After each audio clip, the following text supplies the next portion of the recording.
If you have your half sheet, you'll see preparing for Christmas. Let me ask, and we won't make everybody share, but what is, and not your least favorite, because then you get in trouble, but what is like the hardest aspect of preparing for Christmas?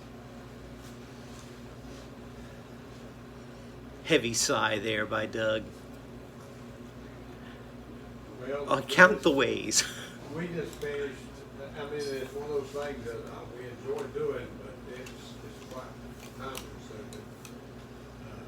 We send out probably close to 100 or more Cards and just going through that. That's what happens when you live longer. You got more people. Yeah. And it's not like you don't want to, but it's still a labor. You know, it's a labor of love, but it's still labor.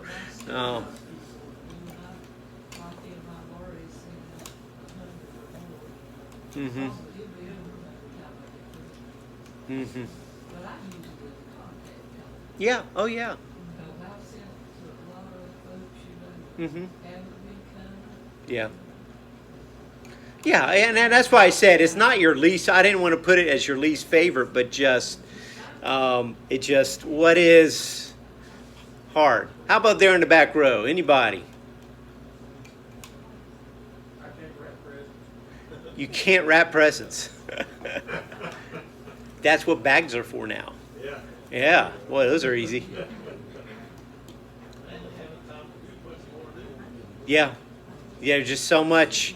Now, the last couple years, it's been a lot less because there's just been, and I think some ways we can learn. There's things we don't have to do as many, but yeah.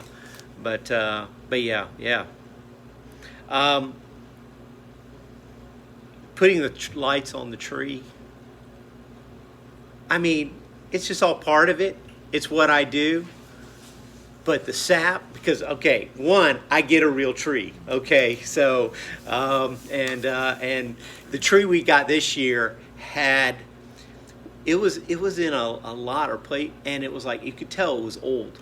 I mean, because you had some 20-foot Christmas trees there, and next to new ones they just planted and all that. And this thing had it had these long parts that were just sticking out. They didn't trim them, so I trimmed them and cut them, and I mean they just sap everywhere, and I'm putting all that. But anyway, I mean, it's what I do, and I'm glad I do it and all that. But I always like going. You have to step back and go, oh, that's too many lights, or oh, there's and just constant that back and forth and change and stuff like that. Again, it's something to do, but it's like I can't wait till that's over so we can get to decorating, So, but anyway, there's a lot of things on our part. There's shopping, though nowadays, it's just, I want that, and it's going to come to my house. Yeah. We hope, and stuff like that. You have travel. You've got a lot of cooking. Like I said, it's not that it's you're like it's just, but it, all the things and stuff. How did God prepare for Christmas?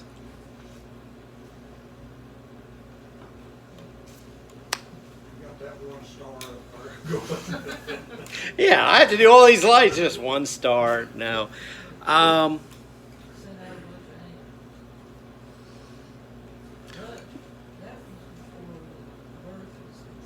Well, see, there was a lot. How do you prepare the world for the Son of God to come? You proclaim it, you prophesy. Mm-hmm. They've talked about all this. Mm-hmm. Of course, we're able to see it because Yeah, we're on this side. I'd like us to look at a passage you would not think about for Christmas, and that is Daniel chapter 2. We'll make sure that's the right chapter. I put it on the half sheet, and then it is. There is a Daniel chapter 2. It says the king's forgotten dreams. Okay, that is the one. That is the one. I have it written on here, and I just want to make sure. So Daniel chapter 2 is... so how did God prepare the world for Christmas? If you want that first blank, you probably didn't realize I said it.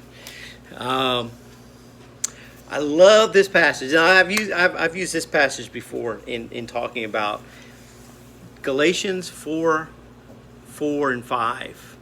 And this is on your half sheet. But when the time had fully come, God sent his Son, born of a woman, born under the law, to redeem those under the law that we might receive the full rights as sons. That phrase, when the time had fully come, that means there are a lot of different things that had to line up to be the perfect time and circumstances. So when Jesus came, the world would be, and when I say ready, unfortunately they weren't ready to receive him, but it's ready so that it could go out. And so the plans began before creation. I mean, before creation, before the foundations of the world, it was already in the plan. But the plans were seen in a dream by a pagan king. And so we look at Daniel chapter 2, and the king is Nebuchadnezzar, and he has a dream, and he makes the people who would tell the dream tell him what the dream was, to make sure that he knew they weren't just making up some interpretation. And so Daniel and his friends pray, and then God reveals what the dream was and what the dream means. And so Daniel chapter 2, verse 31, Daniel is now conveying the dream to King Nebuchadnezzar. Verse 31. You looked, O king, and there before you stood a large statue, an enormous, dazzling statue, awesome in appearance.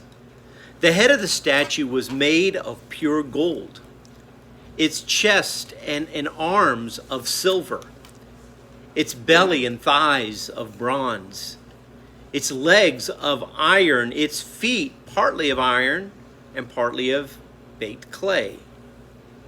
While you were watching, a rock was cut out, but not by human hands.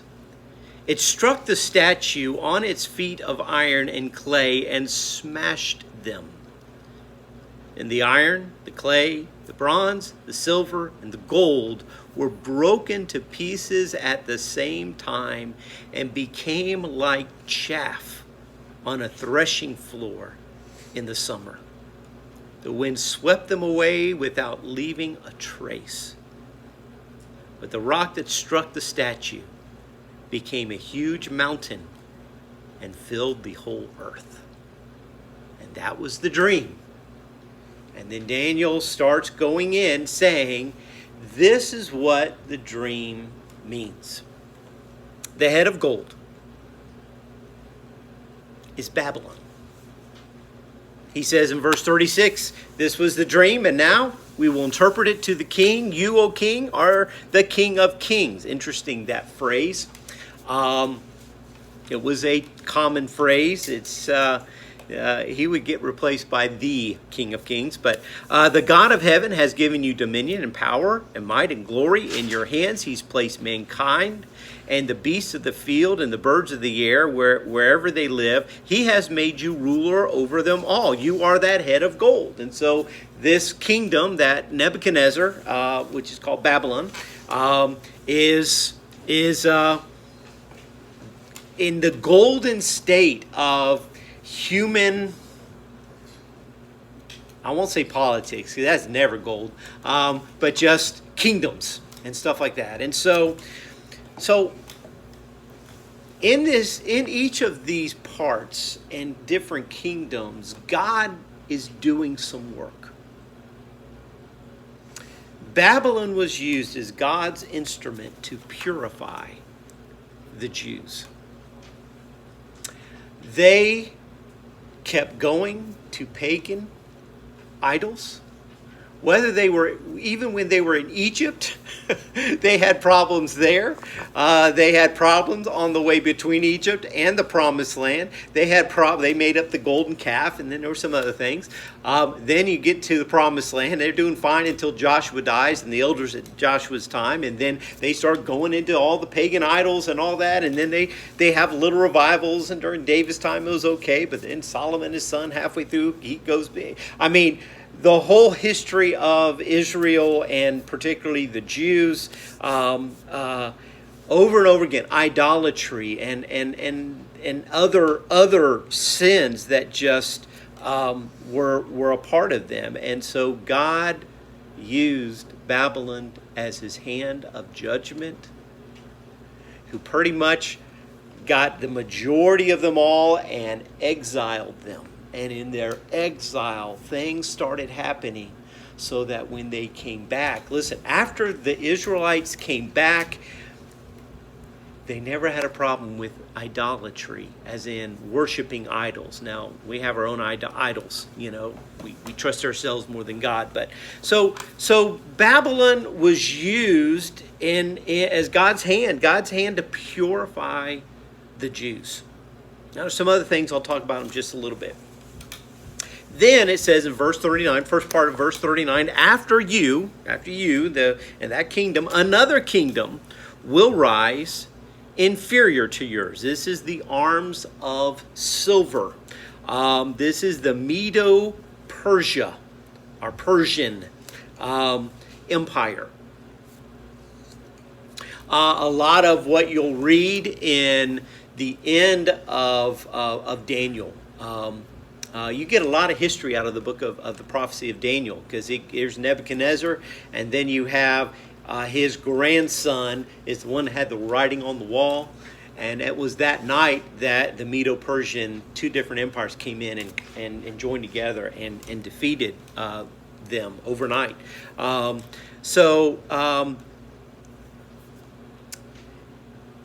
They were God's instrument to return the Jews. Cyrus was the first one, and he made an edict, and it was really like 3 waves of the Jews coming back to their homeland, though not all went back. We'll talk about that in just a little bit. But that was kind of one of the main things that happened during that time. You have the story of Esther in here. You have all sorts of things going on. But then you have the torso of bronze.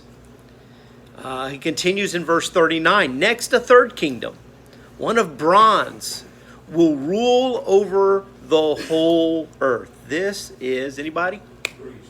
Greece. It's Greece.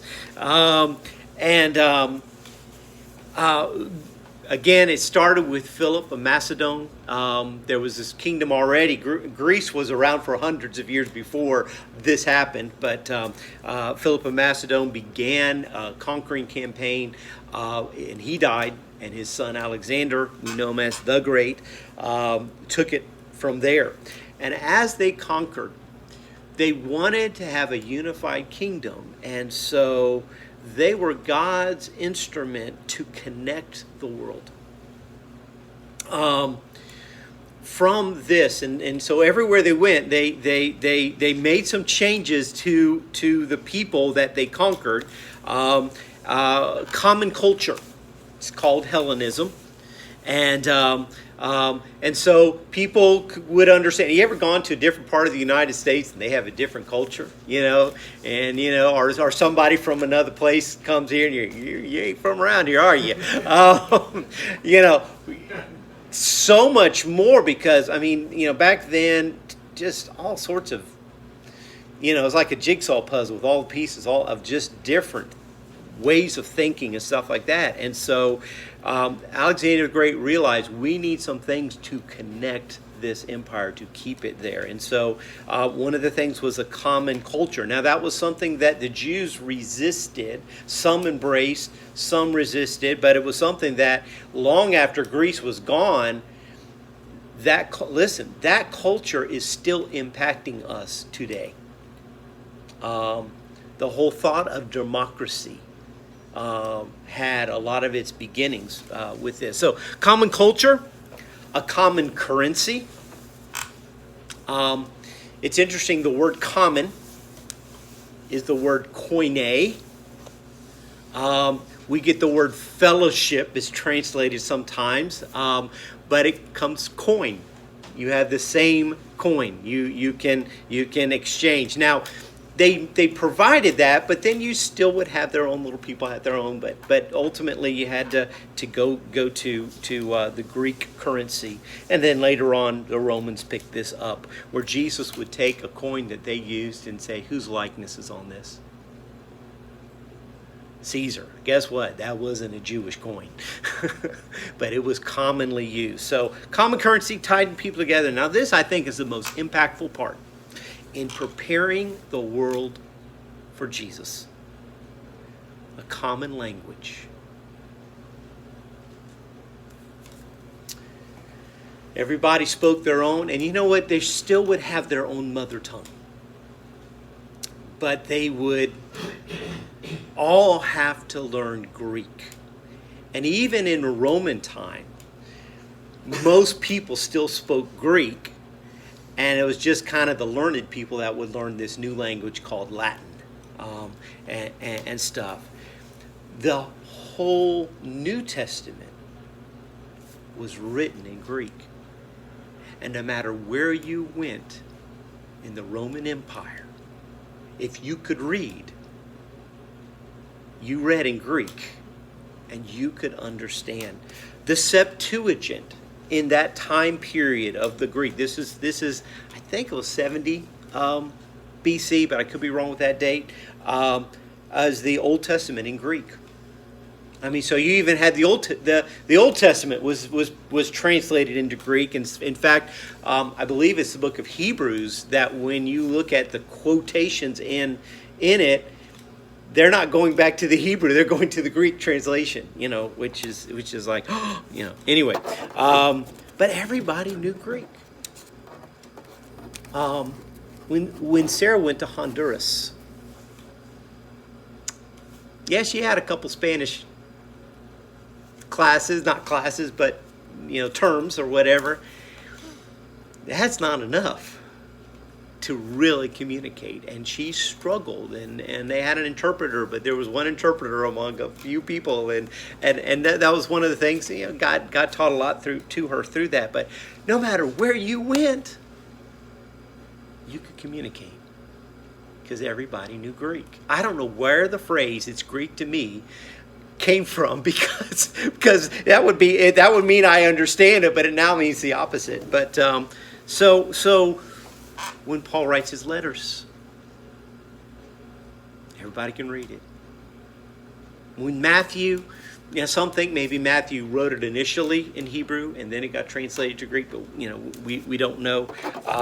But again, what a stepping stone to be able to communicate and get the gospel out. Going back to the dream, legs of iron, and that is Rome. This is God's instrument to spread the word. Verse 40. Finally, there'll be a fourth kingdom, strong as iron, for iron breaks and smashes everything. And Rome was pretty much, you do it our way or else, And as iron breaks things to pieces, it will crush and break all the others. Just as you saw that the feet and toes were partly of baked clay and partly of iron, so this will be a divided kingdom. Yet it will have some of the strength of iron in it, even as you saw iron mixed with clay. Now, Rome did not try to conform people to be Roman. You needed to follow the Roman laws. As long as you were in line, you could have your own religion. You could have, stuff like that. And so initially, and so there was a lot of differences in the Roman Empire, but yet it still was strong. So it's partly strong, partly brittle. Verse 43, and just as you saw the iron mixed with baked clay, so the people will be a mixture and will not remain united any more than iron mixes with clay. You had a lot of uprisings that would come from the Jews to others and stuff like that. So that's the history of Rome in a nutshell. But here's some things that happened with Rome. You had what was called the Pax Romana, or the peace of Rome. Now, you'll read in the book of Acts where a riot is starting. And it's the Roman official who's going, whoa, whoa, whoa, whoa, whoa, let's stop this. They're getting ready to kill Paul. Let's stop this. We're going to be accused of rioting and all that, because Rome came down hard when there was something like that, when there was a disturbance of the peace. And so this forced peace of Rome helped Paul in many times and stuff like that. And so there was a peace. And I find it interesting when Paul wrote in 1 Timothy 2, he says, I urge then, first of all, that requests, prayers, intercession, and thanksgiving be made for everyone. Then he specifies, for kings and all those in authority, that we may live peaceful and quiet lives in all godliness and holiness. Now that's wonderful. That's through the authorities. Now, in other kingdoms, many times the authorities were not peaceful. But during Rome, as long as you stayed in line, we're at peace and stuff like that. But this is the main thing that Paul was rejoicing. Verse 3 there of 1 Timothy 2. This is good and pleases God our Savior, who wants all men to be saved and to come to the knowledge of the truth. That this peace, that there's not a disturbance. Listen, our missionaries have had to struggle through war-torn areas and getting the gospel out. It's tough. When you're, you don't know, and everybody's all in arms and all this other stuff, and you're risking your life. But when there is peace, the gospel can get out even better. Another thing that Rome did, and I just write the roads of Rome, but it was more than the roads. It was all sorts of transportation, and it made it safer and quicker to travel. So that when you went from town to town, you weren't always worried about, what might happen to you, and so again, all of these things came into place where what was happening with the Jews, what was with Babylon and purifying, yet then they came back, and there's a lot of, we'll talk more about it next week as well. But and then everybody having the same language, everybody having a connection, and then being able to travel and being able to be protected by the authorities and things like that was prime for getting the gospel out when it was. But Christmas is described in this passage, and when I say Christmas, I don't mean December 25th. I mean the coming of Christ. Is described in this passage of Scripture in Daniel 2 as an invasion. Here's the kingdoms of this world in this statue. And Christ's coming is this rock, not formed by man, striking the kingdoms of this world. And it says they dissipate. And at the end, his kingdom grows in this wonderful mountain. And there's nothing left. The King of Kings, Nebuchadnezzar, is replaced by the capital K, King of Kings.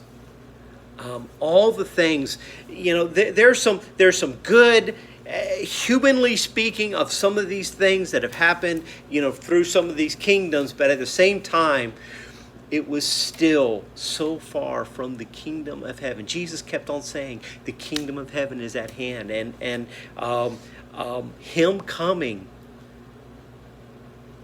was an invasion against the world, but for the world. Verse 44, in the time of those kings, the God of heaven will set up a kingdom that will never be destroyed, nor will it be left to another people. It will crush all those kingdoms and bring them to an end, but it will itself endure forever. Now listen, that still has yet to fully happen. But where is the Roman Empire? I mean, who would have thought this mighty power? I mean, it lasted for 1,000 years, but it's gone. Now, there are some remnants of a worldly system that God used, but it didn't make it godly, that are still about laws and things like that. There are things regarding the Greek culture. There are things that came through each one of these. But when Christ came, the kingdom of heaven is like, and it wasn't anything like, what this world produced. He told his disciples, the Gentiles rule over, but you are to be servants. If you want to be great in my kingdom, be the greatest servant. Totally turning the mindset. Greek was all about man is the superior. And so there were all these different things. So Christmas is an invasion into these kingdoms. Now, then you have Israel. That's your next blank. Israel, throughout all scriptures, before there was a Babylon, before there was a Babel, and that's a whole nother lesson. But Israel is God's instrument in so many different ways regarding the coming of Christ. God's instrument to anticipate the Messiah. They knew the prophecies. And next week we're going to be looking at prophecies that Christ fulfilled in his coming. But they knew, and there was this increased excitement and expectation that came from the Jewish people. Now there were people that were called God-fearers, and those were people who were Gentiles by birth, but yet they were like, I like the God of the Jews. And some even became converts to Judaism and stuff like that. And so that was building during this time of just before Christ was born. They were God's instrument to launch the gospel. The birth of Jesus. But he was born what? A Jew. It says in our passage in Galatians 4, he was born under the law, and he fully lived under the law and perfectly obeyed the law. The birth of Jesus, the death of Jesus. Jesus would die at the urging of his own people.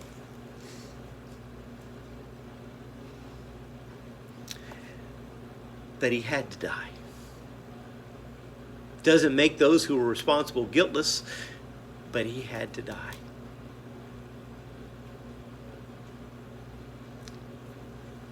To spread the gospel. There's this thing called the Diaspora. Jews were dispersed all over the civilized world.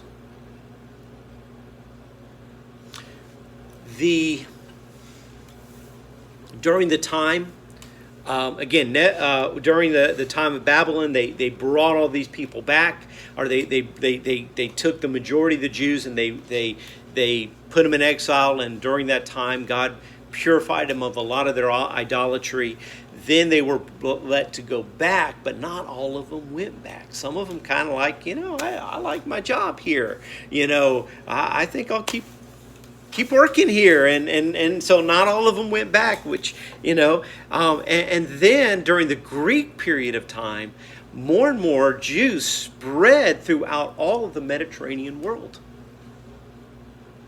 And so by being dispersed, you read in Acts chapter 2, verse 5, it says, "Now there were staying in Jerusalem God-fearing Jews from every nation under heaven." Now, in the civilized world, and that's as much as they knew, but so you had, and then it goes and lists all these people from all this other place. How did they get there? The hundreds of years during that time of under Greek rule and then later Roman rule, Jews got dispersed and they would build communities in all these different things. And so one other thing that goes along with this, and that is the development of the synagogue. The development of the synagogue did not happen until the Jews were taken away and their temple was destroyed. How do you worship if you don't have the temple to go to?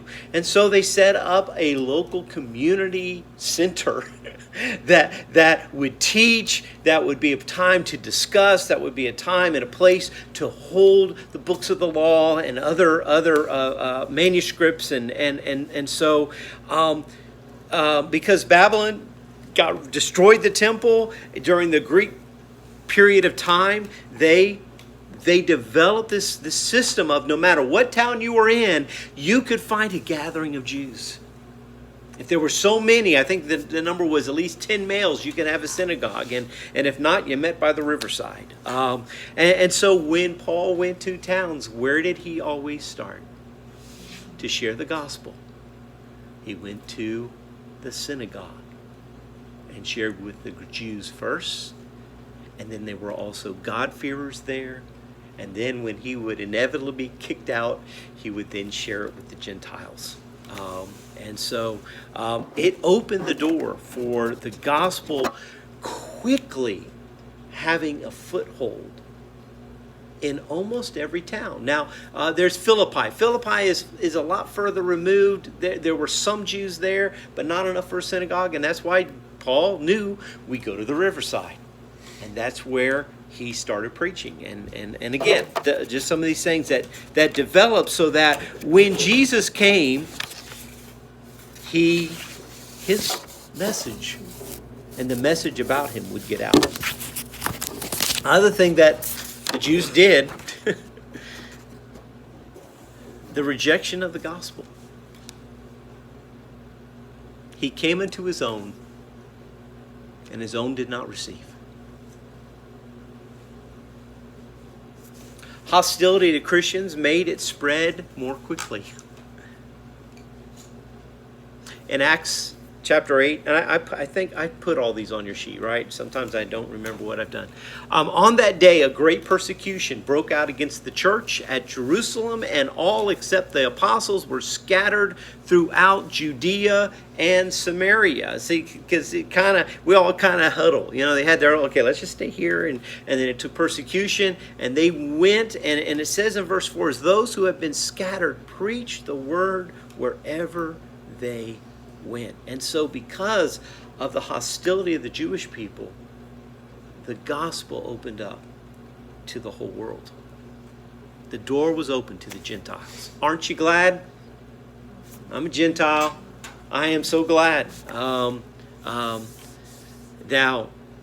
not all Jews rejected it, and there'll be a time that Israel will receive him as a whole. That time has not come yet because that's near the end. Now, all of this to say is, I think about putting the trees on my light and going, what a pain. I think about, it was so easy to get presents for our children when they were children. Now what? Just give me money, Dad. It's just like, okay. That's easy. You don't even have to wrap that, do you, Riley? I mean, just put it in an envelope, but put a bow on it. But now, I'm not saying that this was hard for God. It wasn't hard for God. There's nothing that's hard for God.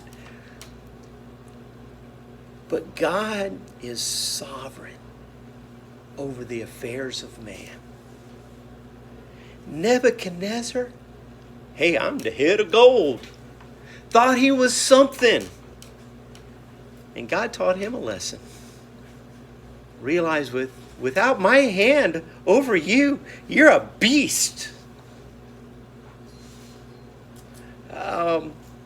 Alexander the Great conquered the majority of the civilized world that he knew of, and he died young. And again, it was written, whether it actually happened, that he was written where his hands would be open, meaning I have nothing.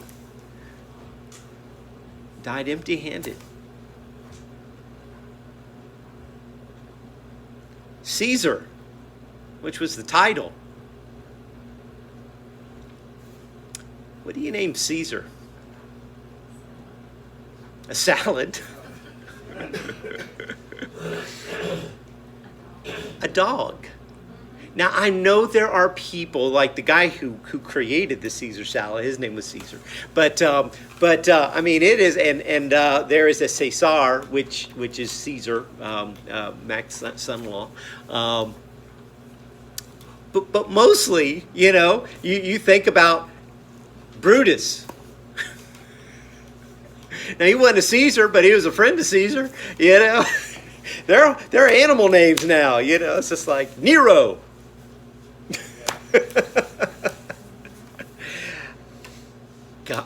God is sovereign.